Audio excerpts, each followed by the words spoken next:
ভাবেন। সত্যি বলতে কি জানেন, এই অনুরোধগুলো পড়তে আমার ভীষণ ভালো লাগে। তখন মনে হয় আমি শুধু একটা ভিডিও বানাচ্ছি না, কারোর শৈশব, কারোর কৈশোর, কারোর জীবনের সবচেয়ে সুন্দর স্মৃতিগুলোর কাছে আবার একবার পৌঁছে দিচ্ছি। তাই আমি ঠিক করেছি এবার থেকে যতটা সম্ভব আপনাদের পছন্দের রাস্তাগুলোই দেখাবো। যে রাস্তার জন্য সবচেয়ে বেশি অনুরোধ আসবে সেই রাস্তার নাম উল্লেখ করে এবং যিনি অনুরোধ করেছেন তার নাম উল্লেখ করে আমি ভিডিওতে দেখাবো আজ এই কোয়ার্টারগুলোতে। কিন্তু আজ নানা কারণে তারা এখানে আসতে পারেন না। হয়তো কাজের ব্যস্ততা, হয়তো সংসার, হয়তো হাজার হাজার কিলোমিটার দূরে থাকেন। তাদের কাছে যদি আমার এই ভিডিওগুলোর মাধ্যমে এক ঝলক নিজের পুরনো বাড়ি, নিজের রাস্তা, নিজের গাছপালা বা সেই চেনা মোড়টা পৌঁছে যায়, আর সেটা দেখে যদি তাদের মুখে একটুখানি হাসি ফোটে, তার চেয়ে বড় পাওয়া আমার কাছে আর কিছুই হতে পারে না। হয়তো সেই কারণেই আপনারা আমাকে এতটা ভালোবাসেন।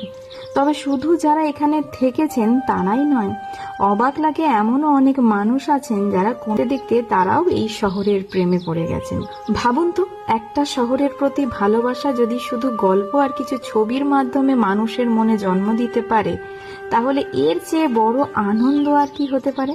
আমার মনে হয় মানুষ যতই আধুনিক হোক, কিছু জিনিস কখনো পুরনো হয় না।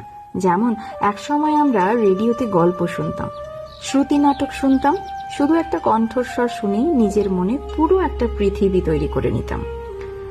আজও সেই অনুভূতিটা কোথাও না কোথাও বেঁচে আছে। হয়তো সেই কারণেই আমার কণ্ঠস্বরের সঙ্গে আপনাদের ছবি মিলিয়ে আপনারা নিজেরাই একটা কল্পনার জগৎ তৈরি করে নেন। সেখানে আবার ফিরে আসে ছেলেবেলা, বন্ধুত্ব, বন্ধুদের আড্ডা, স্কুলে যাওয়ার পথ, পুজোর আনন্দ, বিকেলের খেলা, সবকিছু।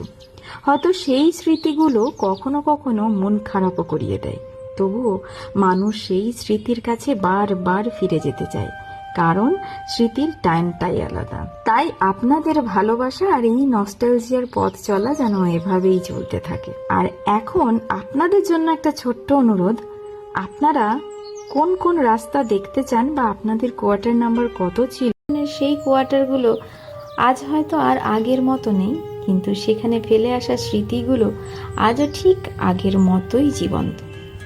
হয়তো সেই টানটার নামই বাড়ি।